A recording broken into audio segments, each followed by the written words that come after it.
Hi, this is Zach Wheeler. Welcome to Phillies Show. Hi, everybody. Ruben Amaro Jr., Jim Salisbury, Todd Zalecki. We're coming to you live from Clearwater, Florida. We're on the half field, right in front of the half field at BayCare Ballpark. Beautiful Clearwater, Florida. Beautiful BayCare Ballpark. It is Sunday, February 23rd. We're posting this, though, in the next morning, Monday morning. Ruben, so good to see you. Great to be down here, man. I was serious FOMO going on. You know, this is serious FOMO. I think this is like the first time we've all been together since we had Bryce and Chase on, and done a live episode. So we got to do this more often. Yeah, so good to see you guys. Oh my gosh, we're so close. Look at this. Oh my, that'd be great. That'd be a great screen grab for somebody. Us hugging it out. Usually Todd's yelling at us because I'm 5 minutes late. Well, he should. No, I'm good. I'm good. Phillies played today. They played the Orioles. You want to talk about some game action? Gabriel Rincones Jr. hit a big bomb. He leaned on that 96er. Yes, he did. That guy hit it off. Coleman got a good bit of big league time, but, I'm sure he saw a minor league invite and said, I'm going to throw this guy first pitch fastball, and young Gabriel Rincones hit it into the alligator pond, Ruben. He crushed it. Yeah, he did. Rincones, a big body guy, strong bodied guy. And, he missed a lot of time last year with some injuries. Didn't play a lot. Ended up going, I think, to the Arizona Fall League. Mm-hmm. And, yeah. I mean, this guy looks like a mature-bodied, strong left-handed hitter. And he's got the ability to play corner outfield positions. And he's an interesting dude. Anytime you have that kind of bat speed, he dropped head on that fastball down and in a nitro zone of lefties, and he smoked it. Yeah, power out of BayCare. That power is very intriguing to this organization. Justin Crawford had an opposite field single in the right before that at bat, so he scored on that home run. He had a line drive yesterday in Lakeland. It was an out, but a line drive to left center field. 108.4 miles an hour off the bat. It was the hardest hit ball of the day. And talked to him a little bit earlier today. I did for a story at MLB.com. And I said, what do you think you would have done to that pitch? It was about a 93 mile an hour fastball up in the zone. I said, what would you have done to that pitch 2 years ago? When he got drafted, he was about 160 pounds, about 195 now, he said. And he said, I probably would have hit that ball on the ground to the shortstop and it would have been an easy out. So he's getting a little bit of strength. He's getting the ball in the air a little bit more than he did the first couple of years of his minor league career. And, the Phillies think that will continue to come for him. And obviously he's intriguing. He's the number 63, 67 prospect in all of Major League Baseball. It's funny. I walk in here right over down this little walkway every morning, and he's out there working on his bunting against the pitching machine because he's got that type of speed. And I know there's concerns he hits the ball on the ground a lot, but when you have that type of speed, if the shortstop has to move, a few feet to his left or right, you got a chance to beat it out. Right. But, he is making strides to getting the ball in the air a little bit more. But, you look at him and Aiden Miller both in that game late today and in that game yesterday or Saturday in Lakeland, and you feel like you're watching a bit of the future. And they start thinking about people making it a negative that you hit the ball on the ground. I mean, think about that first. If Jeff Stone would hit the ball in the air all the time, you think he would have a chance to be a major league player? I think, at some point he's going to get stronger and stronger naturally. You start to hit the ball out front. And I don't want them to take away that, and which is a good thing with the Phillies. I don't think they necessarily are taking that piece away. Today was a perfect example. I say today on Sunday. He fakes a bunt. The third baseman comes in. He literally slaps one or stay insides out a ball down the left field that wasn't hit hard. But the reason why he got on base was because the third baseman was in. Right. He gets a base hit. He ends up scoring on the home run. I mean, those are the things that he can do. Now, as he gets older and he gets stronger and his body starts to mature, I talked to Charlie Manuel about this. He's going to naturally start to get out front a little bit more, hit the bottom half of the ball a little bit more and drive the ball. But right now, just use the whole field, utilize the skills that you have. And I mean, why wouldn't you want to utilize someone with this kind of 80 speed? I think it's a really important part of it, and let him progress and become a more powerful hitter later on. And I think that's exactly what's going to happen with the guy. And that's kind of what they did with Alec Bohm. They let him be himself with his swing, and 297 year RBIs in a row. So I think there's a lot of merit to what you say. Let the guy swing and let him develop and become the hitter he's going to be. And, when he starts catching the ball out in front, that ball will get more lift. It was funny, though. Like Preston Manning, when we had him on in late October, he said, we think it's going to develop, but we kind of want him to hit the ball on the ground. So like they're okay with it. Yeah. They think it's going to be a little bit better over time, which would be great, which would be a bigger bonus. If you don't field it clean, if you don't field it cleanly on that guy, he's on base. You know what you what I do love about the organization. Preston Mattingly understands this, that now you can't cookie cutter you can't put everybody in the same in the same silo as a hitter. Mm-hmm. Different guys have different abilities, and you want to maximize those abilities and maybe, have them improve in other ones. But to me, just let those guys do what they do best. Let them do that the best. And I think that's what Preston Mattingly was trying to stress in the minor leagues. And I think it's something that will continue at the major league level. I mean, they're always developing. Like you saw Schwarber make the adjustment last year, and all of a sudden he hit 50 points higher. And you're always trying to make adjustments to be a better player. But listen, if you do something really, really well, why take that away? You don't necessarily – not everybody's going to be a home run hitter. Not everybody's Ryan Howard, and not everybody's Dave Kingman, and not everybody's Mike Schmidt. You have to be able to, you be a more versatile player and be who you are. It's pretty quiet camp, but there is some news, a little bench development, and we'll talk about that right after these messages. All right, FT fam, collectors, there is a new, better way to buy, sell, trade, or display your sports cards. It's called Arena Club. And Kratz, I know you love it. The FT fam's got to go to arenaclub.com/foul to sign up and get a little extra something I'll tell you about in a moment. But buying in the past was clunky. It wasn't easy. But now you don't have to worry about any of the shipping. And it's easy right there. It's guaranteed authentic too for me, so I don't have to worry about that. Exactly. Arena Club uses blockchain technology to deliver your card immediately. There's no shipping delays. You don't lose your card in transit. There's no, my dog ate the card and now you don't have it, so here's a different one instead. So right now, 20% off your first slab pack or card purchase by going to arenaclub.com/foul. Use code FOUL. That's arenaclub.com/foul. Code FOUL for 20% off your first purchase. All right, we are back. And so yesterday, or actually it was Friday, Rob Thompson told us we saw Paul Buchheit, the Phillies trainer, go on the field and talk to Rob Thompson. We're like, kind of gets our reporting radar up. We asked Rob after the workout on Friday, something going on. He said Weston Wilson pulled an oblique. Get the update Saturday, that he's going to miss 6 weeks. And then we talked to Wes Wilson today. Obviously, super, super disappointed, felt bad for him. He came into camp. I mean, he had a great shot to make his first opening day roster. A guy who spent a lot of time in the minor leagues.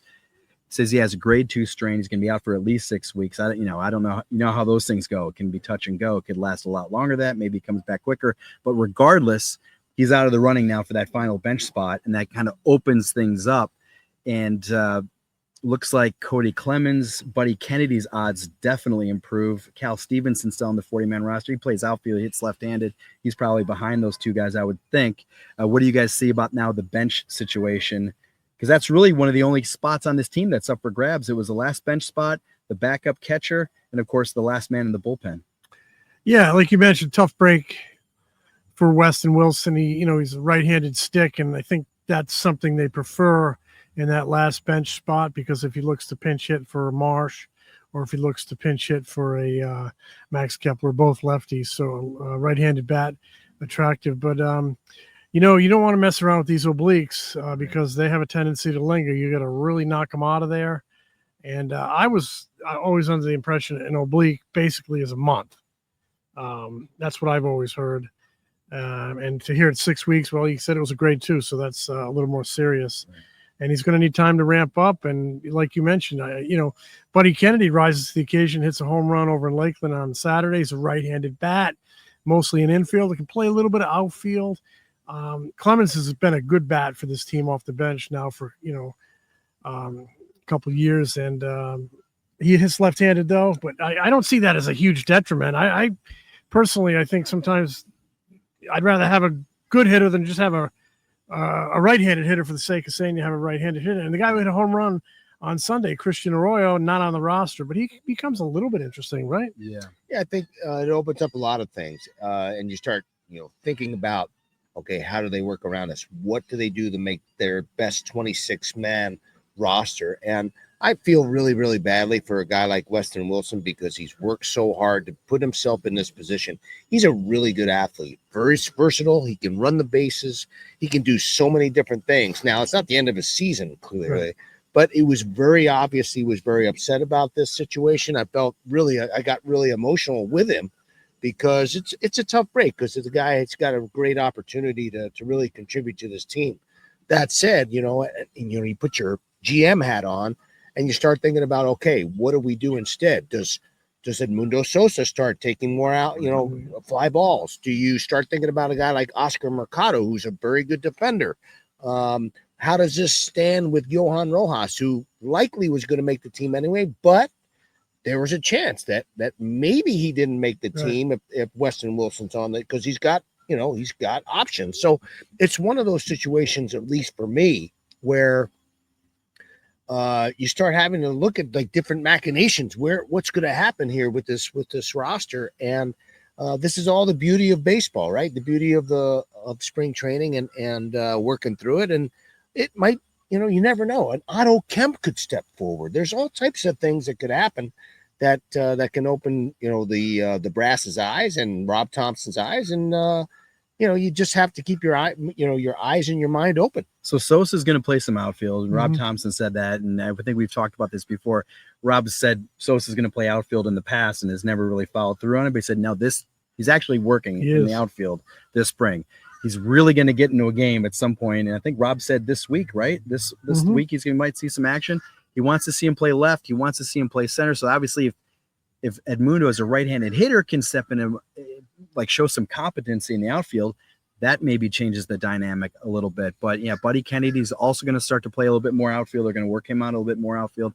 They have not played. I think I saw in somebody's story today, Sosa and Kennedy combined in big league in outfield experience, 5 1/3 innings total or something like that. It's a very, very small number. Doesn't mean they can't do it, but I think Kennedy's odds certainly improve, like you said. And then what about this? There's a lot of guys out there as opening day comes and teams kind of narrow their roster down. And if a guy's not available, Philly's got Christian Pache, I think, a day or two before opening day in 2023. And Ruben, you were part of the David DeLucci trade in 2006, right before opening day, crushing Chris Coast's dreams of making the opening day roster, right, as a non-roster invitee. Right. So, I mean, there's a lot of things that can happen before now, but certainly that this is something that big wrinkle. I felt bad for. You could tell talking to him today, Jim, right? I mean, he was obviously just crushed. Hey, is Mark Canha, has he signed yet?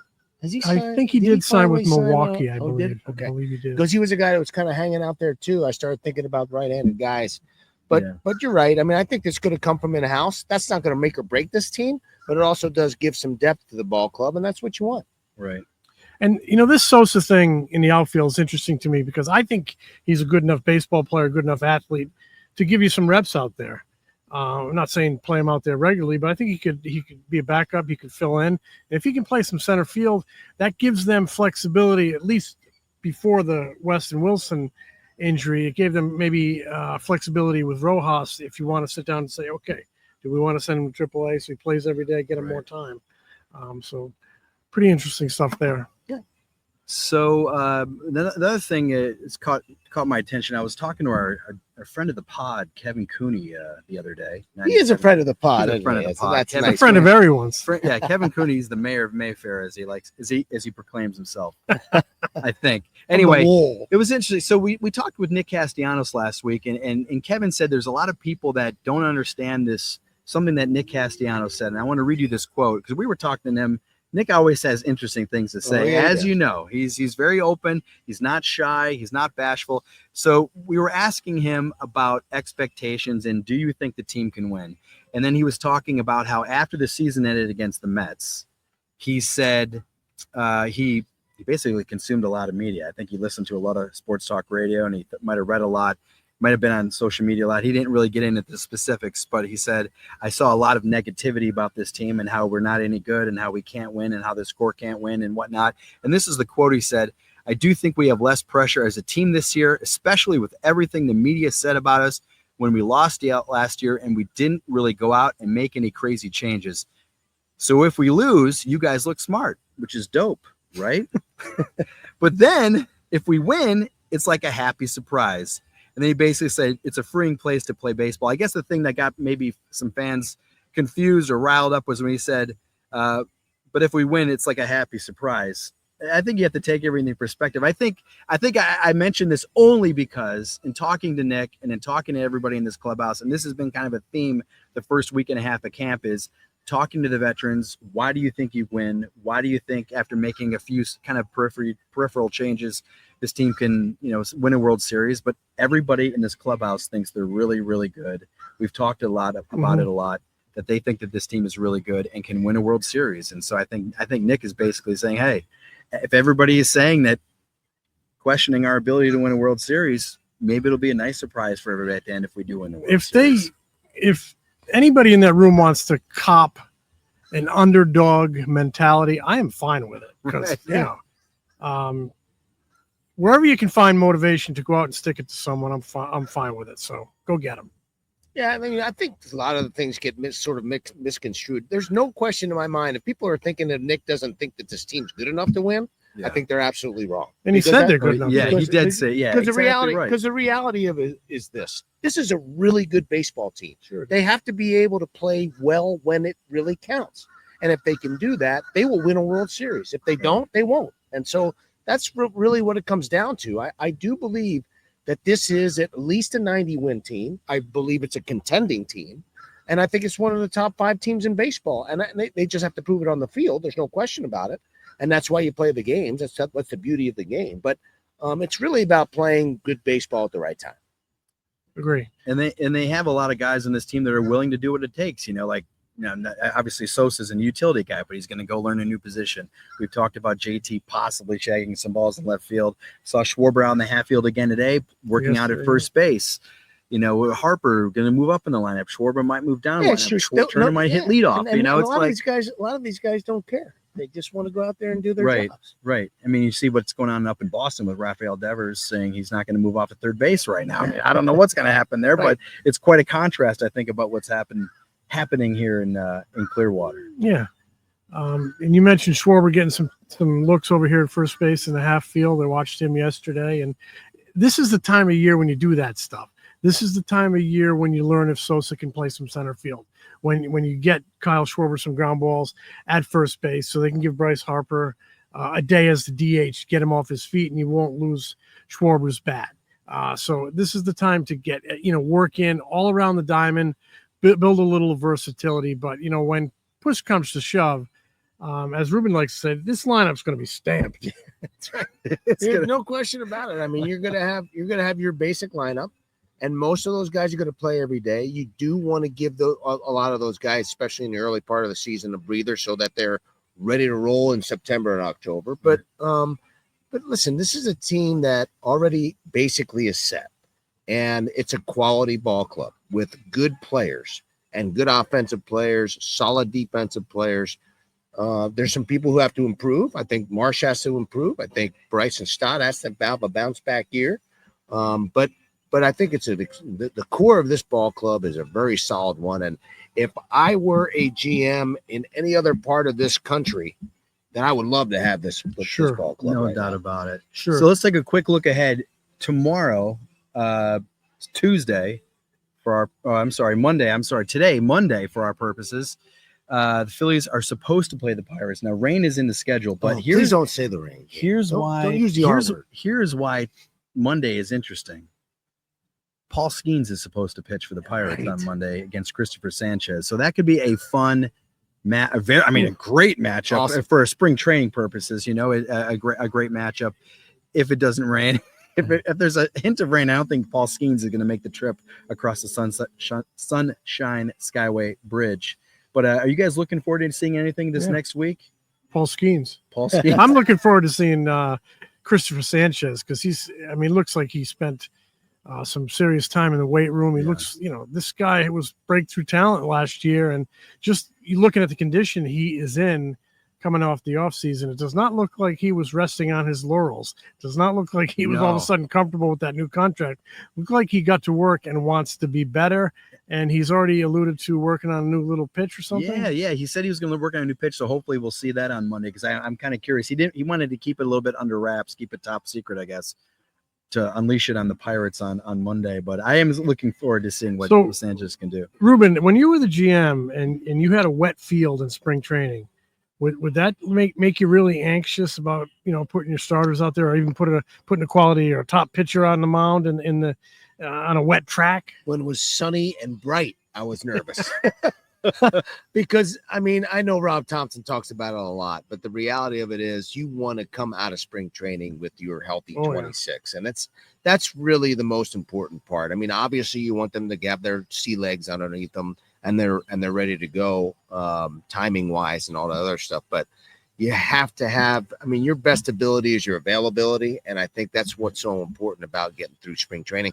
That's also one of the reasons why I think they've shortened it up so much. This spring trainings have become very, very different from what they used to be. And they're much shorter. And I think that there's a reason why. I think guys want to stay on the field and figure out ways to get their players ready to go on, April 1st or March 27th or whatever it is. Plus guys are coming in pretty much tip-top shape. That's right. Yeah, it's not like, like we talked about recently. Well, Charlie selling beer in the offseason, working for the Hams Brewing Company. Yeah, and Mickey Mantle coming in with wearing a garbage bag, sweating off that 11 pounds he gained in the summer. Right. They're ready to go. You got to see pitches and get your eyes ready, get your hands ready, get your timing ready. Pitchers need to build workload and arm strength, but in terms of physical condition, they all come in really good shape. No doubt. Yeah, so a lot more coming. Philly Show will be back later this week. If you like the Philly Show, go to thephillyshow.com. You can pick up a Philly Show t-shirt. We got new ones coming in. Hot rumor. They might be powder blue. They might be powder blue. That is a hot rumor. So that is a hot rumor. So check that out. Go to phillyshow.com. When those are in, we will absolutely let you know. And check out the Zach Wheeler episode if you didn't check out the Zach Wheeler episode. And also go back and check out the Caleb Cotham episode. I thought it was one of the most informative ones have done, especially as spring training gets cooking here and you put your eyeballs on the pitchers. Check out the Caleb Cotham pitching coach episode, right? And that's a great one. Okay. That's a great one. Preston Manning on the prospects. That was last October. Luke Merton, farm director. If you want to learn more about some of those guys we just talked about, check that out, guys. We're out of here. Bring it in. Smell you later. Smell you, Jim. The Philly Show is brought to you by the Foul Territory Network. Subscribe to The Philly Show on YouTube and wherever you get your podcasts. If you like us, give us a review. Follow us on Instagram, TikTok, X, Facebook, and Threads. Find Ruben's analysis before, during, and after Phillies games on NBC Sports Philadelphia, on the Sports Radio 94 WIP Morning Show, and MLB Network. Find Jim at allphly.com. Find me at MLB.com, the Phillies Beat newsletter, and MLB Network.